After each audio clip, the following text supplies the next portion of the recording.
Breaking tonight, a big story out of campaign 2016 as a new look at battleground polls shows Donald Trump closing the gap in states that matter most, even winning states that repeatedly voted for President Obama. Welcome to the Kelly File, everyone. I'm Megyn Kelly. Today, we have been poring over data from RealClearPolitics.com and found some dramatic numbers in the 7 key states that together represent more than a third of all the electoral votes needed to win.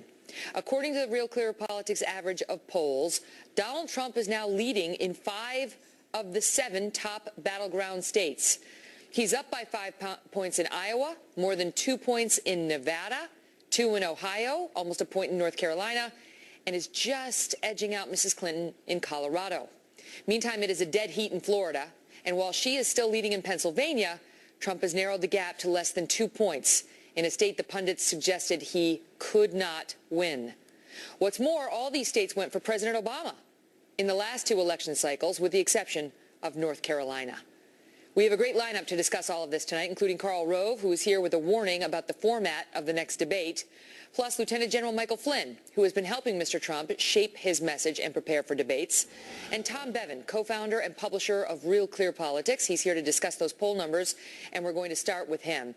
Tom, good to see you. So these numbers are good for Trump, and Florida, let's start there, you say is the most important state for both of them. It is, in particular for Donald Trump. I mean, if you look at the math, he just can't get there unless he wins the 29 electoral votes. He'd basically have to run the table. It would take something of a miracle. So that's critical for Donald Trump. That's a state Obama won by less than 1 point in 2012. It's now under a point in our Real Clear Politics average. It's been really close for basically the entire month of September.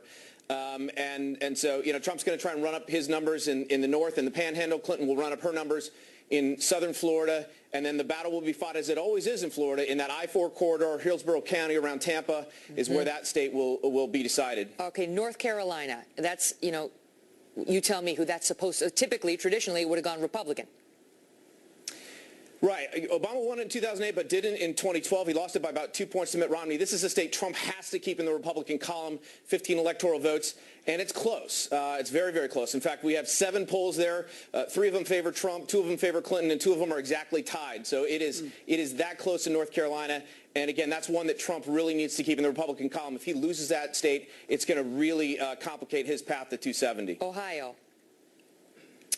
Ohio, no Republicans ever won the White House without it. It'll probably be the same again this year. That is one state. Trump has a small but stable lead there. And in all the polls that we have in the month of September, he's leading by, a little bit, 2 points in our average overall. That was the same thing with Obama last time around, where he was ahead of Mitt Romney just by a bit at all those polls in Ohio, and that was how it turned out.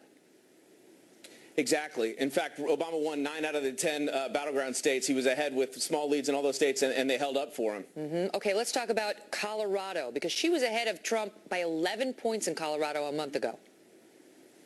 Yeah, this to me is Clinton's sort of firewall state, right? It's a state that Obama won handily in 08 and 12. Clinton, as you mentioned, she had a double-digit lead there just a few weeks ago. And now Trump's leading by less than a point. A pretty dramatic drop in altitude for Clinton there. And the 9 electoral votes, it's not a ton, but it is key. If she can hold on to Colorado, she's going to force Trump to win another state that might be a little bit tougher for him. So that is a state to definitely keep an eye on for Hillary Clinton. And then the be-all, end-all, Pennsylvania. I mean, if Trump could win that, it would be huge. But the odds of him winning it, even though it's tightened, you tell me. The odds of it, look, this is the Lucy with the football state for Republicans. Every 4 years they go in there and they say, we've got a chance, and then Lucy pulls the football away, and it's never even really that close. This year, however, again, given the makeup of the state, given that Clinton, it's another state where she's lost a lot of altitude, down to under 2 points now in the most latest Real Clear Politics average of polls, has Democrats really worried. And Republicans are, again, licking their chops at that state, but it is a state that has not gone well for Republicans in the final analysis, so we'll have to wait and see. Tom, thank you. You bet, Megyn. Karl Rove has some thoughts on these polls and how to win from here. He's a Fox News contributor and former Deputy Chief of Staff to President George W. Bush. Karl, good to see you. Let's just take a couple of those in reverse order. Pennsylvania. David Plouffe, who got Barack Obama elected twice, was on the show this week saying it doesn't exist for the Republicans. Don't kid yourself. Do you agree? No, I think it's very much up in the air because, look, Trump has an ability to attract blue-collar, working-class Democrats in the western part of the state. He knows that, but Plouffe said there are too many Democrats who are going to come out of Philadelphia to overwhelm them. Look, that will be true if she gets the same kind of turnout that Barack Obama got. Think about this. Obama carried the city of Philadelphia by 550,000 votes and loses the rest of the state. But Romney wins it by about 150,000 votes, the rest of the state, but loses the state by 300 and some odd thousand votes. So, wow.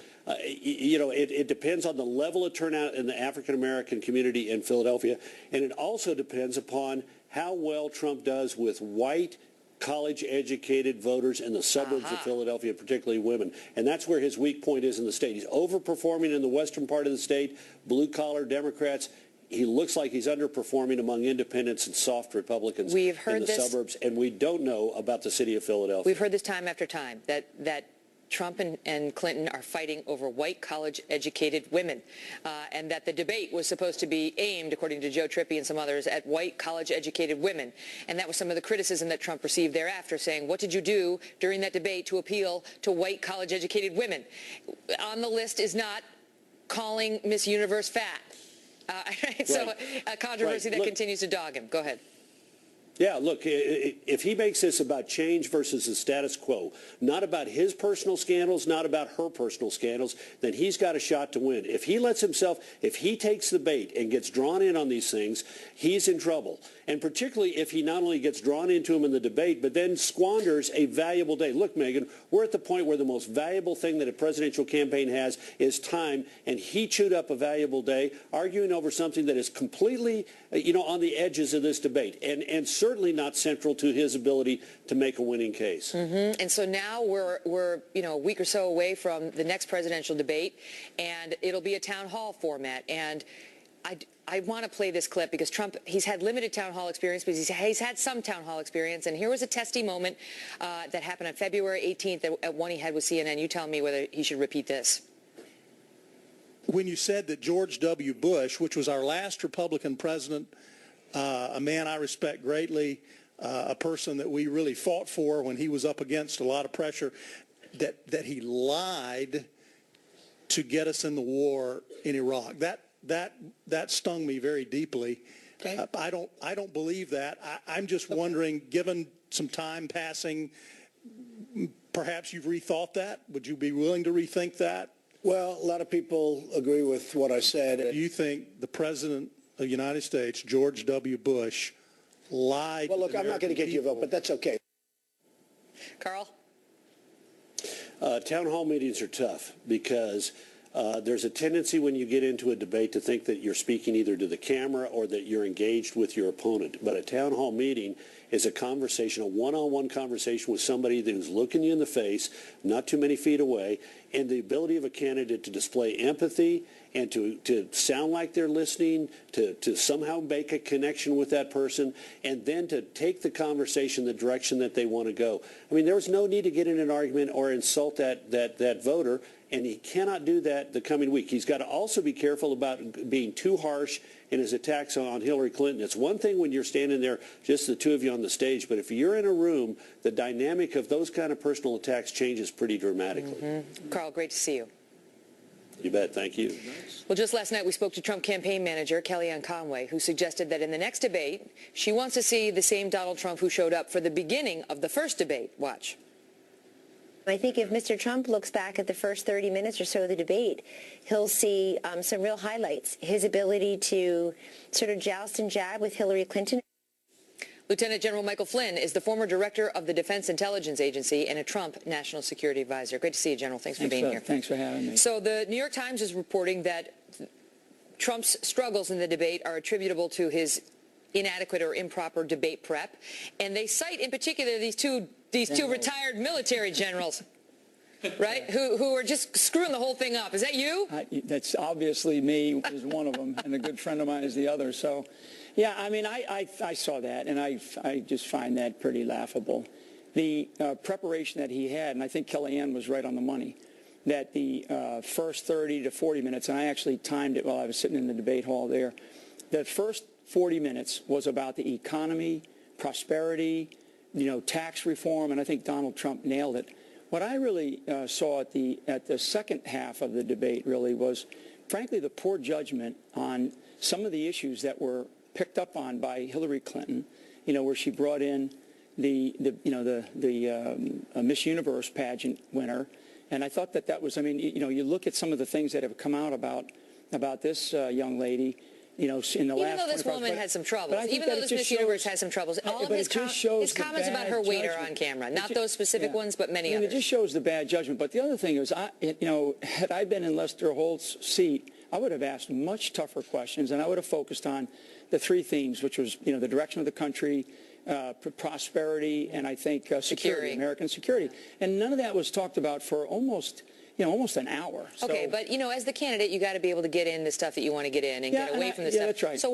So are you still on the debate prep team? Or pivot. Yeah. All right, so what's going to happen differently? What is happening differently between now and the next one? Well, I think that Donald Trump is still out. We were up in New Hampshire today, actually, so your laydown of all the polls that he's, and the momentum that the entire Trump campaign team has right now. He's looking good there. Feeling very good, and the pitch that he gave up in New Hampshire was superb today. So I think a lot of this is just continuing to show, in the opponent of Hillary Clinton, the bad judgment that she has displayed in both foreign policy and even here as a senator of the state of New York, where I don't know what accomplishments she has here, really none. In fact, the loss of, I understand, a couple of 100,000 jobs out of New York. So she has really no good things to sort of sink her teeth into in terms of accomplishments. Her judgment and some of the issues that she has been involved in, from her judgment of using a private server at her home where she placed national security. He knew these things before the first debate. So what will change? He just needs to. Well, one of the things that I think reinforced. that he came across, I actually thought that he won the debate. Hands down won the debate. I think that we didn't do a good enough job probably spinning it after all the spin stuff that happens. And I think that the mainstream media actually did.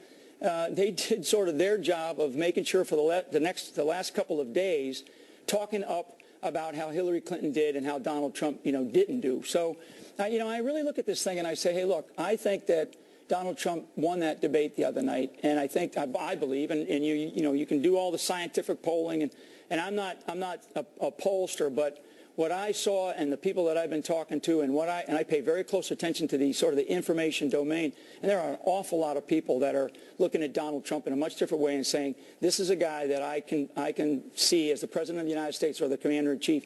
And frankly, the judgment and the decisions that Hillary Clinton has made have been just absolutely poor. Great to see you, General. Great. Thanks for having me on. Thanks for being here. Well, there are also new theories circulating tonight about the last debate, including the real meaning of this mysterious bump in the back of Hillary Clinton's jacket, and whether she was using some sort of hand signals.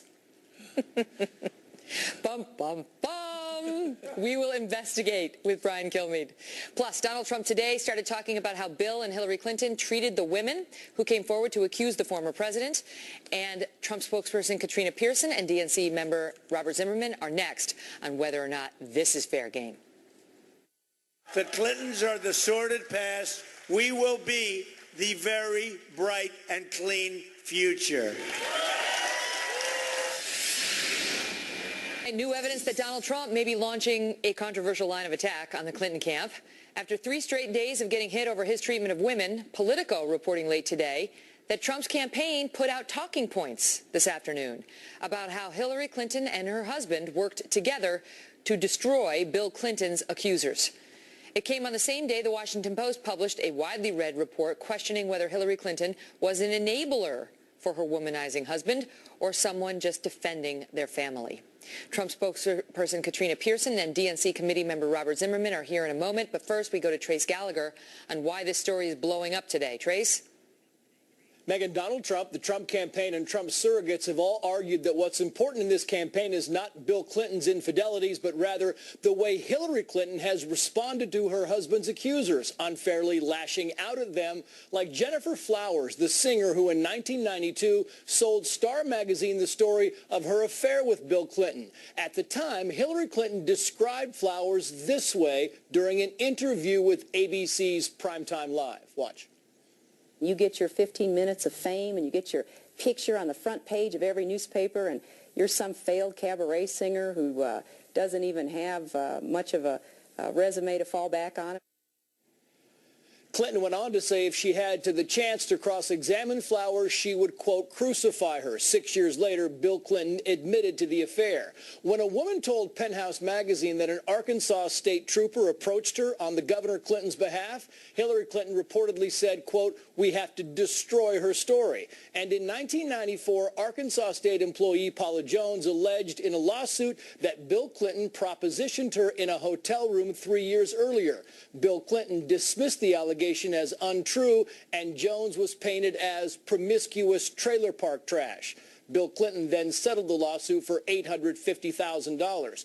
During that lawsuit, Paula Jones' attorneys found out about an intern named Monica Lewinsky, and Hillary Clinton went back on the attack. Watch. The great story here, for anybody willing to find it and write about it and explain it, is this vast right-wing conspiracy that has been conspiring against my husband since the day he announced for president. Hillary also portrayed Lewinsky as being unstable. And last November, Hillary Clinton tweeted that assault victims deserve to be believed. When asked if that applied to her husband's accusers, Clinton said this. I would say that everybody should be believed at first until they are disbelieved based on evidence. And the Clinton campaign now says Trump is mistaken if he thinks going after her for defending her husband will throw her off her game. Megan. Trace, thank you. At the same time, Mr. Trump appears ready to start bringing up Bill Clinton and the past and his women, the women in his past, not his women. Some Republicans were today quoted warning Trump to keep Lewinsky and these others out of it. The issue came up during an interview today in New Hampshire. Watch how Donald Trump handled it. You didn't mention Bill Clinton and his past affairs. You may do this in the second debate? Well, she was very nasty to me, and I was going to do it, and I saw Chelsea sitting out in the audience, and I just didn't want to go there. I thought it would be too disrespectful. I just didn't want to do it. But she was very nasty. We'll see what happens, but I just didn't want to put it there. It's a hard thing to say in front of somebody's daughter. If it does come up, though, in the next debate, do you think maybe your past marital history is also fair game? I guess. I mean, they can do, but it's a lot different than his, that I can tell you. I mean, we have a situation where we have a president who was a disaster, and he was ultimately impeached over it, in a sense, for lying. And so we'll see whether or not we discuss it. You're not worried about your past history at all? No, not at all. I have a very good history.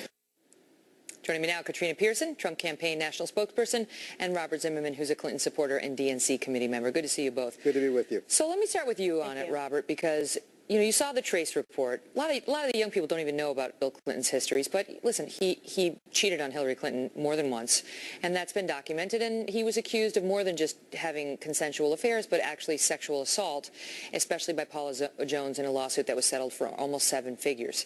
Why is that not fair game? Oh, come on, Megan. Let's cut through all of the type of Star Magazine type of gossip, and let's deal with the political reality, Megan. And the reality is that this week, Donald Trump lost 2 debates. Monday night against Hillary Clinton, and then Tuesday and Wednesday, Alicia Machado cleaned his clock when he was trying to attack her. But why are those not fair games? Here's the reality, Megan. He's trying to change the topic because in today's news, it was reported he settled a lawsuit in 2012 where he was asking his employees to fire what he described as unattractive women. We're going to get to that. We're going to get to that a little later in the show. But if you can just answer my question, Robert, I am answering your question, Megan. Why is it not fair? So even if that's all true, even if this is a defensive move by Trump, why is it not fair to ask about how Hillary treated the women who came forward, and there were plenty of them? Hillary stood up for her husband. She stood up for her marriage.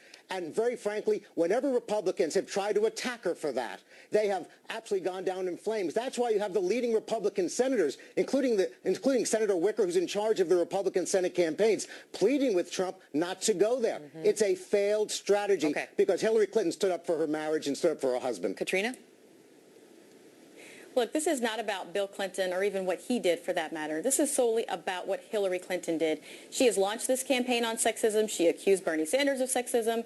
And now they're expecting Donald Trump to be accused of being a sexist and not to defend himself. And the reason why this is fair game is simply because this is about Hillary Clinton's trustworthiness and accountability. She knew her husband was cheating on her, and she blamed it on the vast right-wing conspiracy. Well, she said she didn't know. She knew that this was happening and shifted the blame onto the women. And you know what, Megan? She's right. If she had the opportunity to cross-examine the witnesses, she would have crucified them. Okay, but let me ask you this, Katrina. Just Let me like ask she you did this. a Let me ask you this 12-year-old question. little girl who was brutally raped Let me ask by you a this grown question. man. Okay, let me ask you this question, which is a lot of women out there will see Hillary Clinton with her husband cheating on her and say, of course she wanted to tear down the story. Of course you want to say it's not true and dismiss the women and say, I don't believe them, they're liars. A lot of women will see that and forgive it and not see it as this cardinal sin. Why are they wrong?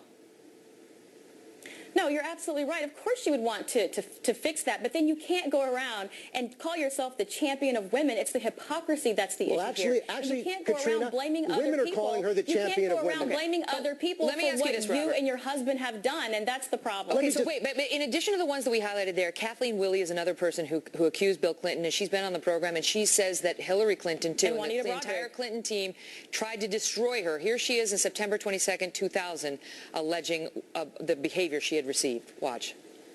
Today I am suing the President, the First Lady, and the White House aides because of their efforts to intimidate and harass me. Before I testified in the Paula Jones case, a stranger approached me, mentioned my 13-year-old cat who had disappeared, my tires which had been vandalized, and asked how my children by name were, and said, "You're just not getting the message." After my testimony before Judge Starr's grand jury and my appearance on 60 Minutes, White House aide Sidney Blumenthal boasted that my reputation would be ruined in a matter of days. Robert, what of it? Here's the bottom line, Megan. Donald Trump can run his campaign with Rush Limbaugh and the National Enquirer any way they want. The bottom line here is women are standing up in record numbers in support for Hillary Clinton. It's not that she's calling herself the champion of women, but women are recognizing her by 51 to 32, I believe, in the most recent Wall Street Journal NBC News poll. And here's the point. Donald Trump's strategy in terms of reaching out to women has lowered his numbers to the point where he's not only running behind Mitt Romney, he's actually running down right now. We're at the same he's at the same numbers with Hispanic and African American voters. You tell me, if you've got women on the record like Kathleen Willey saying what she just said, you've got the Clinton camp, not Hillary herself so far as we can see, but Team Clinton during, these women coming forward, dismissing the women as floozies, bimbos, stalkers. Right. In the case of Monica Lewinsky, this did come from Hillary, narcissistic Looney Tunes, and on, whether that is fair game for Donald Trump, who has said many of those same things in different contexts. Not fair game, it's a losing strategy. That was especially if you ask the Republican senators who are begging him not to do this. This is fair game because some of the allegations being made against Donald Trump are just that. Allegations. And you cross-examined the most recent Miss Universe, the recent accusation we had from Mr. Trump, which was Miss Universe, the very first winner, and she couldn't even corroborate what she even said Mr. Trump called her.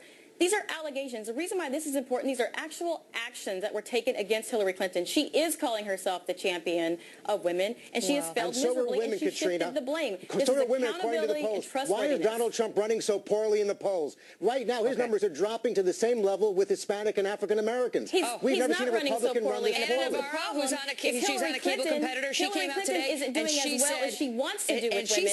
She talks about the issues, and she's the one talking about this. I'm sorry, one at a time, please. I got to go. I got to leave it at that. But I do want to clear one thing up for the record. The allegations that Miss Universe said against Donald Trump, that he called her Miss Piggy, that he called her Miss Housekeeping, those have not been substantiated by third-party witnesses. That's true. But him calling her, overweight, saying she would eat the whole gymnasium, saying she loved to eat, saying she would eat anything you put in front of her, and criticizing her weight has been well documented. He even did it this week on Fox and Friends. The stuff about Hillary Clinton herself, she didn't, as far as we can find, call anybody a bimbo. But the Team Clinton was referring to women in those terms I just described. So those are allegations about Team Clinton, not about her directly. There we go. And we're not done with the women talk yet, because apparently that's taken over 2016. There are now at least a half dozen conspiracy theories about Hillary Clinton. Oh, this is a different story, but this is interesting too. About Hillary and Monday night's debate. Did she have a hidden earpiece? Was she using some sort of hand signals, like, I don't know, how do they do it, the catcher and the pitcher? They don't do this. Brian Kilmeade's investigated. He's here with what he found. Plus, you just heard about the new controversy that blew up today at one of Donald Trump's golf courses. We'll show you what that involves next. Developing tonight, the Trump campaign defending against a new report raising questions about his treatment of women. This one involves a lengthy story in the LA Times looking into an employee lawsuit at one of Trump's golf clubs. Among the many complaints in the suit are affidavits, sworn testimony, from staffers at the club who said, quote, Trump wanted to fire women employees who weren't pretty enough. Trace Gallagher is in our West Coast newsroom in Los Angeles. Trace? Megan, when Donald Trump visited his golf course along the ocean here in Southern California, his managers claimed they went on alert to schedule young, thin, pretty women to staff the restaurant. They say when Trump saw unattractive women, he wanted them fired. In a sworn declaration for a lawsuit on labor relations filed in 2012, a former restaurant manager at the club said, quoting, one time he took me aside and said, I want you to get some good-looking hostesses here. People like to see good-looking people when they come in. The former club catering director said, quote, I had witnessed Donald Trump tell managers many times while he was visiting the club that restaurant hostesses were not pretty enough and that they should be fired and replaced with more attractive women. The catering director went on to say her boss once told her, quote, Mr. Trump doesn't like fat people and that he would not like seeing an unnamed employee when he was on the premises. Even some of the so-called good-looking hostesses complained that Trump's behavior toward them was inappropriate. A Trump attorney says the allegations are meritless, but these type of accusations were raised again during this week's debate when Hillary Clinton told the story of Donald Trump fat-shaming Alicia Machado after she won Miss Universe in 1996. But now Newt Gingrich is defending Trump. Listen. You're not supposed to gain 60 pounds during the year that you're Miss Universe. In case you didn't hear it, Gingrich said you're not supposed to gain 60 pounds during your year that you're Miss Universe. The Clinton campaign spokeswoman responded tweeting, I'm sorry, I can't get past this. Newt Gingrich is criticizing someone for their weight. Megan. I'm sure all the beauty contestants will be looking to him for further advice and counsel on how they can really bring home the title. Trace, thank you. Joining me now with more Clinton supporter and senior fellow at the New Leaders Council, Crystal Ball, and spokesman of the leading pro-Trump super PAC and Navy SEAL veteran, Carl Higbee. Great to see you both. Thanks, Megan. Great to see you, Megan. First, let me start with you, Carl. Oh, boy. Why don't they just shut up about the women and how big they're supposed to be? You know, Megan, this is a little bit ridiculous. I see us in the middle of a presidential campaign, probably the most turmoil, the one we've seen in recent years. And we're sitting here talking about whether Donald Trump called some woman fat 20 years ago. I just really don't see why the media is focusing on this when you have Hillary with, Benghazi emails, lying under oath, any number of other things. And we're sitting here talking about this. Well, the reason is because many people find that kind of objectification objectionable. And, you really you shouldn't alienate half the country, women, and you shouldn't alienate 70% of the country who are overweight. It's like, unfortunately, it's a good way to lose votes. Yeah, it is a good way to lose votes. But the fact of the matter is here, look, Donald Trump has employed, his campaign spokeswoman, you just had her on, she's a woman. His communication director, a woman. His campaign, the CEO of his campaign is a woman. I know all these people. They love Donald Trump. They work well with him. They don't have any of these problems with him. So I don't understand, where these allegations are coming Carl, from. not to put too fine a point on it, but they're all very beautiful, and none of them is overweight. The question that these stories are raising, Crystal, is whether, as this allegation in this sworn affidavit suggested, quote, Mr. Trump does not like fat people and wants to make sure he has pretty people working as the face of his organizations.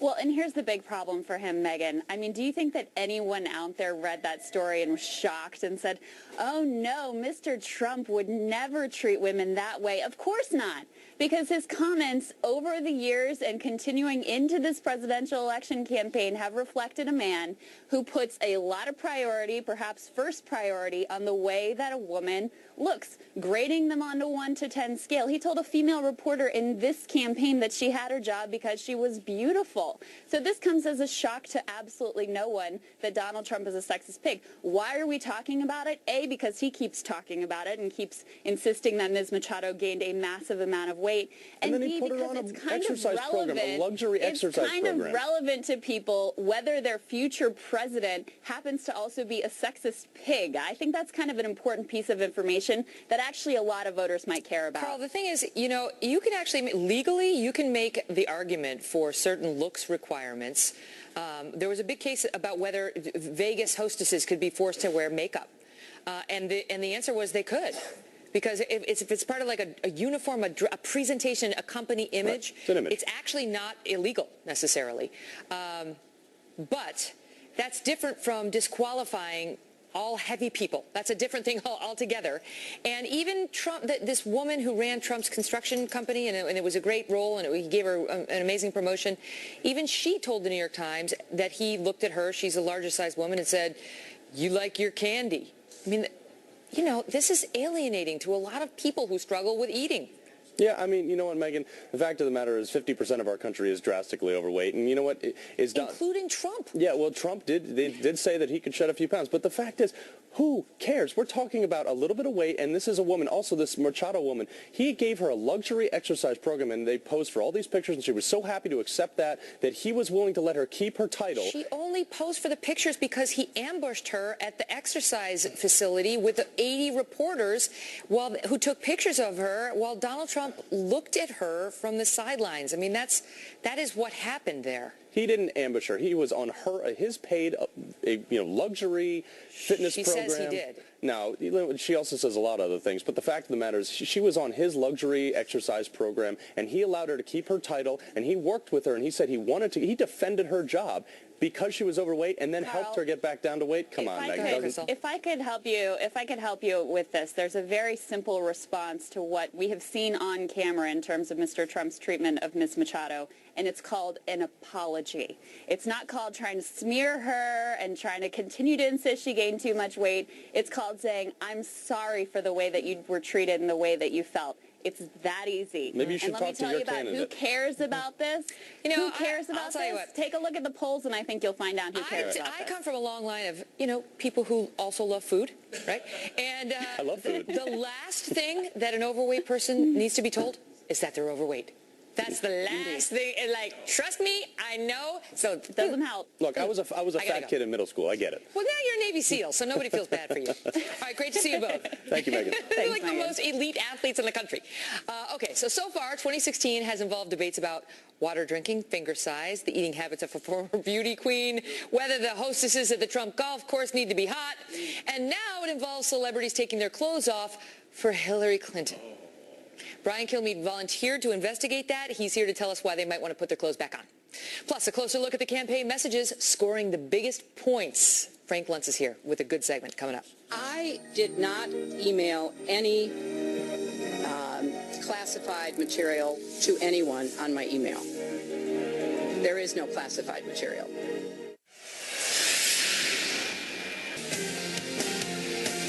Does she have a good body? No. Does she have a fat? Absolutely. So you treat women with respect? I can't say that either. All right, good. 40 days out from Election Day, and that Clinton ad is getting more buzz this week than perhaps any political spot in recent months. But when it comes to attacking a candidate by using their own words, the Trump team has also come up with a pretty powerful message of its own. Pollster Frank Luntz recently measured the effectiveness of a pro-Trump ad entirely in Mrs. Clinton's own words. He joins us now. Frank, let's watch the commercial with the focus group dials, and then you can tell us more about the reaction. Here goes. Great. There is no classified material. I did not send classified material, and I did not receive any material that was marked or designated classified. I did not email any classified material to anyone on my email. There is no classified material. Rebuilding America Now is responsible for the content of this message. Frank Luntz is the CEO of Luntz Global. All right, Frank, so what did it mean when it dipped? Did that mean they didn't like what she was saying, or they didn't like the ad?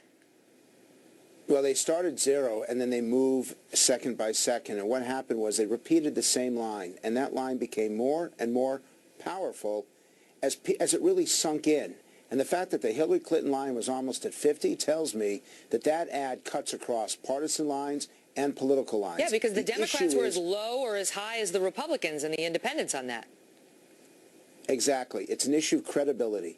And the fact is, if we're talking about Donald Trump, Hillary Clinton is winning. If we're talking about Hillary Clinton, Donald Trump is winning. And I don't think the Trump campaign fully understands that if this is a referendum, not on him, but on her, he'll be the next president. And yet all the conversation seems to be about him. You've got another couple ads to show. I mean, she is in real trouble if people see these ads. Frank, what do you make of Carl Higby's point in the last section, which is, you know, that we're at war with Islamic terrorists who want to kill us and decapitate us. You know, Syria is a hot mess. The country is having, you know, the Black Lives Matter movement underscoring some serious issues, and police feel under siege as well. And, you know, we are spending a lot of time on whether Trump is a sexist, whether Hillary has berated women. Is this going to matter to voters? It's going to matter only in that these undecided independent voters decide not based on policy, they decide based on persona. And they're trying to decide which candidate can they trust and which candidate they want to let into their homes every day for 4 years. The point that was made is a good one, Megan. You are correct. The public would rather decide based on policy and record.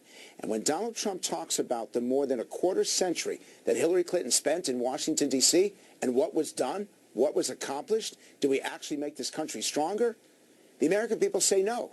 But if it gets sidetracked by all of these side circus shows, then Trump will lose. It is up to him to control this debate. What about he's hitting her for deplorables, another thing that he did not bring up in the debate the other night. I'm sure we're going to hear it in the next debate. But he's got this ad ripping her for calling, you know, half of his supporters deplorable. Do we have it? Let's watch. Stand by. It's coming. Speaking to wealthy donors, Hillary Clinton called tens of millions of Americans deplorable. You could put half of Trump supporters into what I call the basket of deplorables. The racist, sexist, homophobic, xenophobic, Islamophobic, you name it. People like you. Effective? That ad is going to add an extra 1% turnout to Donald Trump's vote, because if you're insulted by your opponent, you are absolutely, positively, without any doubt whatsoever, going to make it to the polls. That was a dumb comment that she made, and she will pay a price for it. Trump's been saying, I'm going to go meet with my deplorables. my deplorables are at my rally. Good to see you, Frank. Pleasure. Thank you.